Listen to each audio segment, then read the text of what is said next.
My name is Jan, and I'm a woman in long-term recovery, and what that means is that I have not used drugs or alcohol for the past 32 years.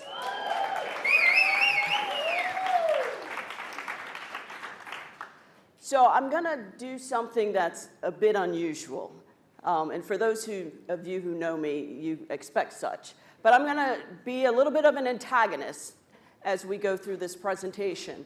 So it's titled, What is Recovery and Why All the Fuss? But just a little bit about me and SpiritWorks and what we do.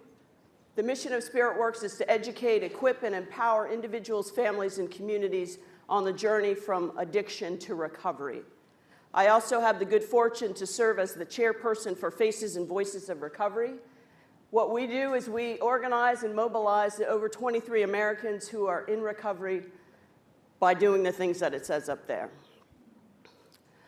So what we know is that there's no single definition of recovery, right? So many people understand it to be complete abstinence. Others believe that it's synonymous with remission. And then others associate it more with quality of life indicators.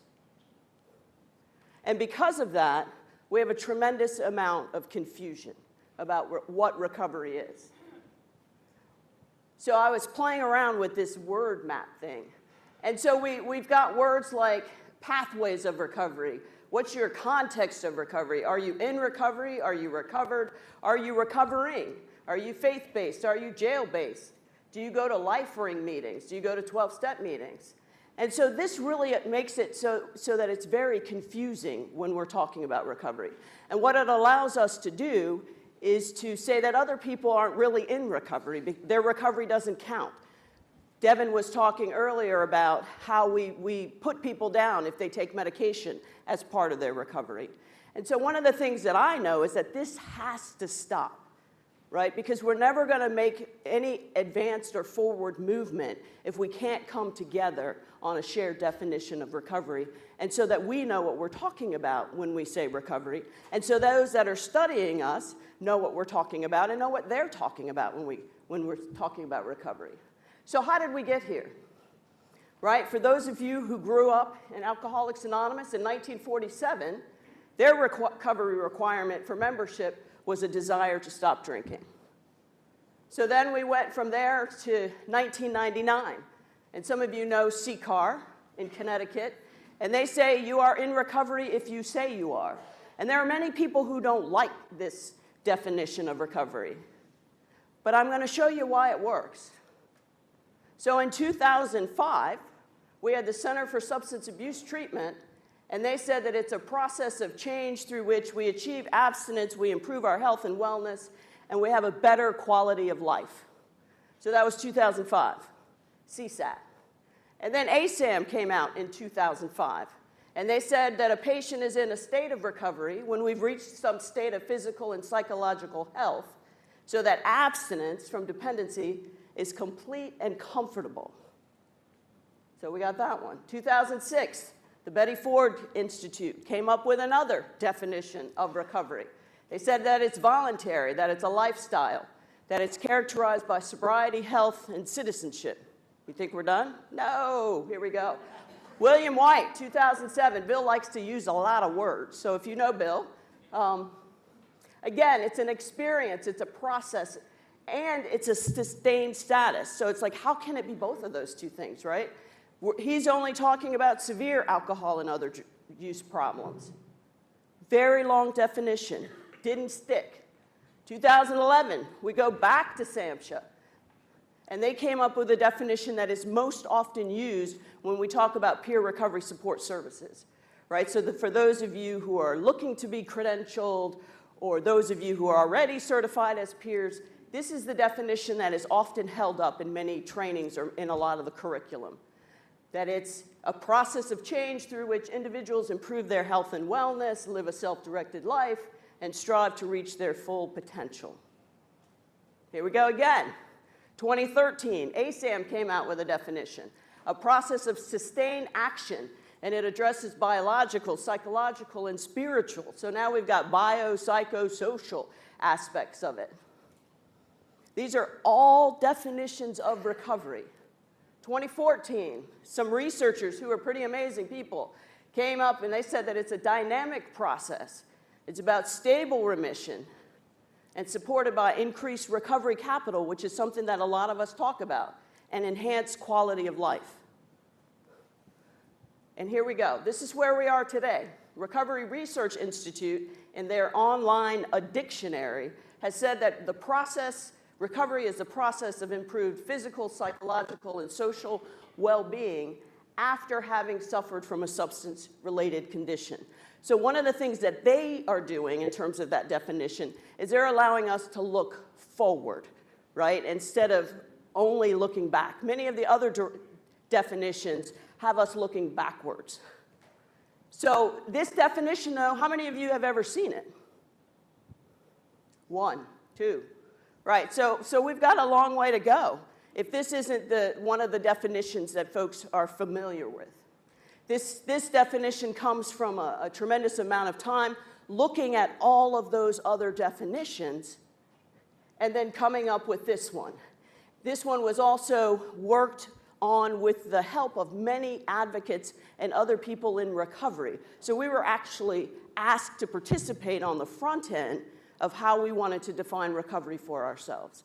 It's not to say SAMHSA did. So SAMHSA came up. There were some advocates, I think Tom is here, who were part of reviewing the SAMHSA definition in 2011, and we had this really big battle about whether it needed to have abstinence as the standard or whether it could be something else.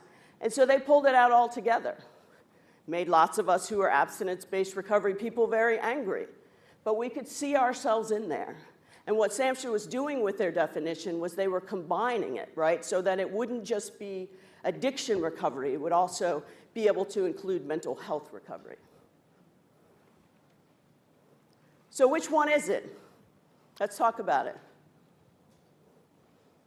What do you think? When you think of recovery, how are you defining recovery?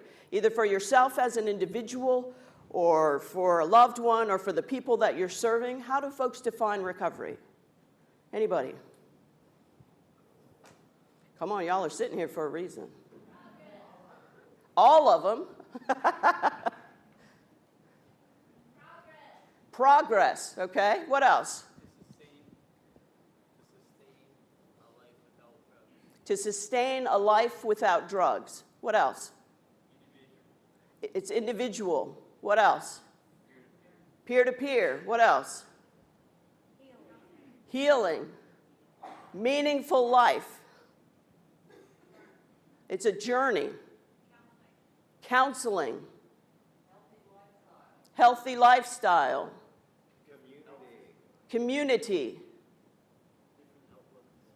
A different outlook on life. Survive and thrive. Anybody else? Yeah. Honesty. Rigorous honesty. We're going to qualify it. Rebirth. Anybody else? Quality of life. Yes. A lifelong process. Anybody else? Self-realization.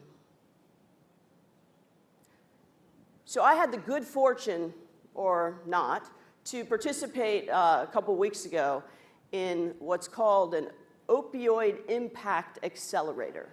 And they brought, Georgetown University convened about 70 people, national leaders, treatment providers, recovery advocates, family members, and for one of the first times ever, we had funders at the table, right? So we had the Clinton Foundation Global Initiative. We had the Annenberg Trust Foundation. So we had funders, and our goal was to come up with one project that we were willing to create a movement around. And so they had us there for 2 days, and we were put through this process that talked about how change happens, right? So a woman wrote this very amazing book, and we all read the book before we got there. Some of us didn't, so she took us through the process. And what that book has done is it studied how movements tip, right? So how many of us would have thought, those of us who are older, would have thought that you could no longer smoke, right, in places like hospitals or on airplanes? When I grew up, you could smoke in those places. We don't smoke there anymore, right? And so there was a process that they went through in order to get to that place. How many people would have ever thought that gay marriage would be the law of the land, right? Probably not very many of us, particularly those of us who grew up in the 80s and 90s. And yet it is. And so there's a process by which organizations and individuals go through to get there. But they have to come into agreement about how to get there. One of the things that Devin mentioned before I got up here, he talked about how addiction is complex. Guess what? Recovery is pretty complex too. And so one of the things that, again, our goal was to come out with a shared definition, and we didn't. And I was devastated, right? And the funders were disappointed because we couldn't agree on shared language. Right? So some of us want to say that we are people, that we're addicts. Some of us want to say we're alcoholics. I've been taught how to introduce myself by saying Jan, and I'm a woman in long-term recovery. And so we know that stigma and other things come along with some of the words that we use, right? You hear the words clean and you hear the words dirty. And that allows people to continue to perpetuate the problem and to think that recovery really isn't possible. And so again, we've got to change that. Years ago, I started saying that for me, recovery is the expectation, right? Sometimes people think recovery is random, but it's not. There are groups of people who are recovering and in recovery every day. Some of you are college students. These particular groups are people that we value. And so for the rest of us, airline pilots do very well. Physicians do very well in recovery. I have the good fortune of working with some of those folks. And they do well, not because they're necessarily so smart, because some of them aren't. More often than not, it's because we know what happens in recovery and because we value that group of people. And so what we have to start doing is valuing ourselves in ways that we haven't been able to do so before. And then we have to come up with a shared definition in order to continue this recovery process and to create the movement that people are expecting of us.